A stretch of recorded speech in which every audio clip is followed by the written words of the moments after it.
축하드립니다. 이게 사실 매해 어쩌다 보니까 축하를 거듭하게 되는 것 같은데, 근데 매번 친구들 영화제 한다라는 이야기를 들을 때마다 올해도 이제 한 해가 시작되는구나라는 생각과, 그리고 올해도 좀 더 영화적인 이벤트나 그리고 영화적인 일들이 좀 많이 일어났으면 좋겠다라는 약간 새해 소망 빌듯이 그런 마음이 생기는 것 같아요. 설날 인사드리듯이 친구들 영화제 다시 한번 축하드립니다.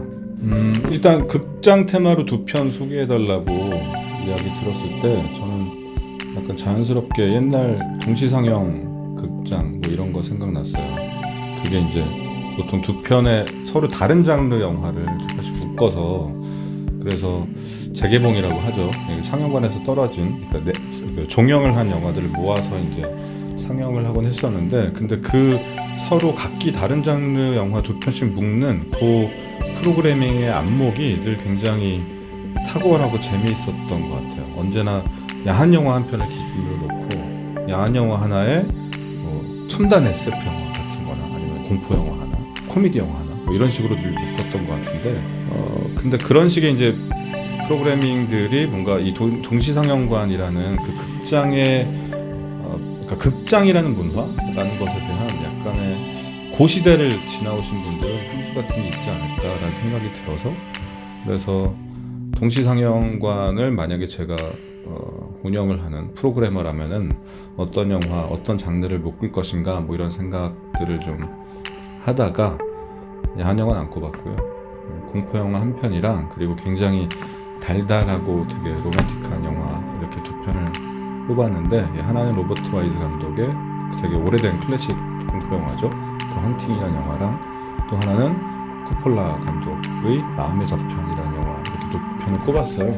더 헌팅 같은 경우는 약간 지금 기준으로 봐서 막 너무 무섭거나 영화 보고 나서 집에 가서 막 생각나서 잠 못 잘 정도로 그렇게 무서운 영화는 아닐 텐데, 근데 시대를 좀 감안하고 보면 당시에 이 호러라는 이 장르를 감독이 영화적으로 어떻게 구현을 했고, 그게 관객들하고 어떤 식으로 이 무섭다라는 코드로 어떻게 소통됐는지를 다시 한번 볼 수 있는 영화라는 생각이 들고, 무엇보다 흑백 영화긴 하지만 굉장히 아름다워요, 미장센이. 그래서 프로덕션 디자인이 굉장히 훌륭하다, 지금 기준으로 봐도.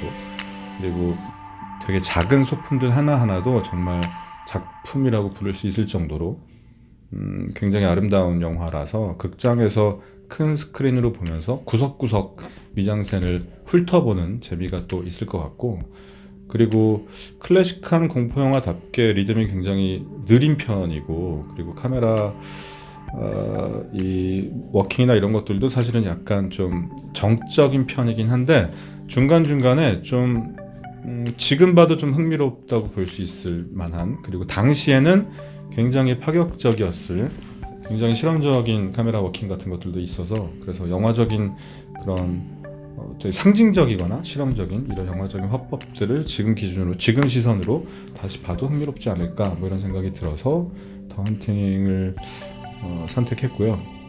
마음의 저편 같은 경우는 코폴라 감독이 이제 대부 시리즈 끝내고, 그리고 지옥의 묵시곡도 끝내고, 상업적으로나 영화 예술적으로나 정말 세계 최고의 자리에 올라 있을 때 그 바로 다음 작품으로 만든 영화예요. 근데 코폴라 하면 우리가 알고 있었던 영화의 질감이나 성격하고 굉장히 다르게 너무너무 로맨틱하고 막 정말 이렇게 터무니없이 낭만적이어도 될까 싶을 정도로 굉장히 낭만적인 영화인데, 근데 영화의 안에 있는 모든 것들이 굉장히 좀 과해요. 굉장히 투머치해요. 근데 저는 이 투머치한 수많은 이 과장되고 과한 것들이 이 감독이 자기가 이제 모든 이 금전적으로나, 그러니까 투자자들도 굉장히 쉽게 설득해 올 수 있고, 그리고 영화적인 화법도 더 이상 누구의 눈치를 보지 않고 마음대로 할 수 있는, 그때 가장 본인이 생각할 때 영화적인 어떤 것을 끝없이 동경하는 마음으로 굉장히 순수하게 영화적인 것들을 구현하기 위해서 노력했던 영화가 아닌가라는 생각이 들어요. 그래서 코폴라 감독의 정말 순수한 영화적인 열정이나, 그리고 영화적인 어떤 판타지나 여러 가지 것들이 영화 안에 때로는 낭비되기도 하고 때로는 굉장히 적절히 쓰이기도 하면서 아주 기묘한 에너지가 있는 영화라는 생각이 들거든요.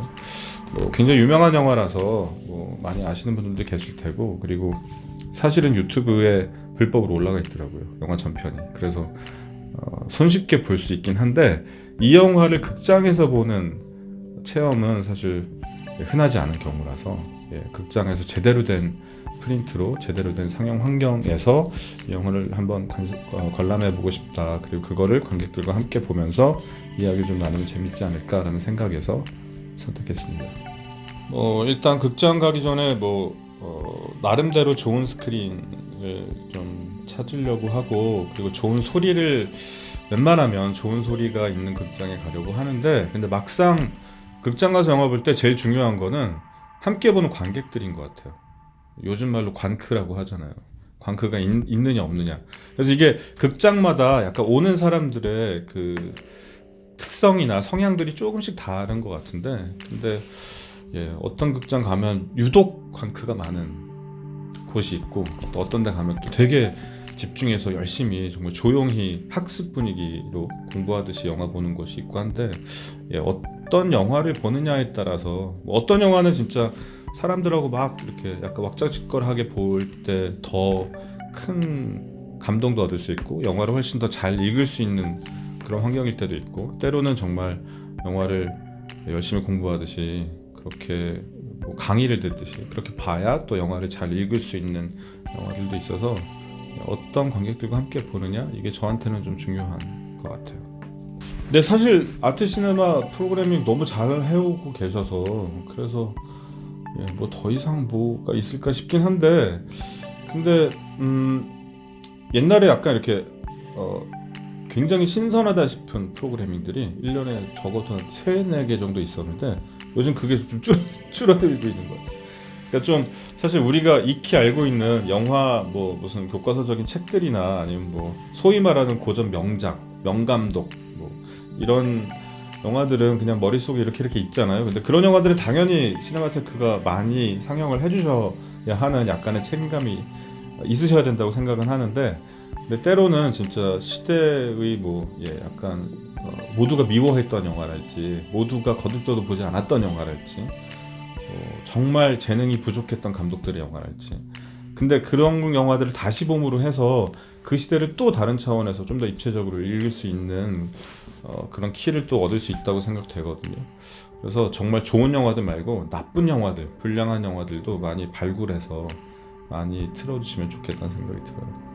아트 시네마가 보통 개최하는 다른 프로그램 같은 경우는 사실 되게 어려운 영화들도 있고, 때로는 진짜 각오하고 와야 오늘은 자지 않겠어라거나, 영화가 굉장히 기니까 중간에 화장실 가면 안 돼 그러면서 수분 조절하면서 막 와야 되고, 아무튼 되게 뭔가 이렇게 한번 마음 먹고 와야 되는 경우들이 사실 있을 수 있는데, 근데 적어도 친구들 영화제 같은 경우는 진짜 그냥 친구 자취방 놀러 가는 기분으로 오시는 게 제일 좋지 않을까.